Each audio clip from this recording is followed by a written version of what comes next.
Hi friends, ఎలా ఉన్నారు? Albert Einstein గురించి మీ అందరికీ తెలుసు.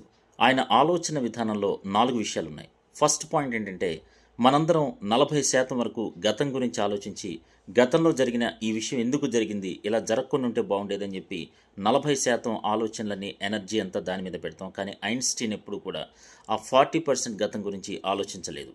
ఓకే, ఫ్యూచర్ ఎలా జరుగుతుంది, మన జీవితంలో ఎలా బతుకుతాం, ఇలా అయితే పరిస్థితులు ఎలా ఉంటాయని చెప్పి మనం ఫ్యూచర్ గురించి కూడా 40% ఆలోచిస్తాం. కానీ ఐన్స్టీన్ ఆ ఫ్యూచర్ గురించి 40% ఎనర్జీ వేస్ట్ చేయలేదు. ఓకే, మిగతా 8% అనవసరమైనటువంటి విషయాల గురించి, సెలబ్రిటీ లైఫ్లు, వాళ్ళ విడాకులు, లేకపోతే రియాలిటీ షోలు, వీటి గురించి ఆలోచించి 8% టైం వేస్ట్ చేసుకుంటాం. కానీ 8% కూడా ఐన్స్టీన్ ఫోకస్ చేయలేదు. మిగతా 8 విషయాలు, నా తల్లిదండ్రులు సరిగ్గా పెంచలేదు, నేను సరైన కుటుంబంలో పుట్టలేదు, ఇలాంటి విషయాల గురించి ఆలోచిస్తాం. కానీ ఐన్స్టీన్ అది కూడా ఆలోచించలేదు. ఓకే, 100% తన లక్ష్యం మీద ఫోకస్ పెట్టి సక్సెస్ అయ్యాడు. అలాగే మనం కూడా చేద్దాం friends. Thank you so much.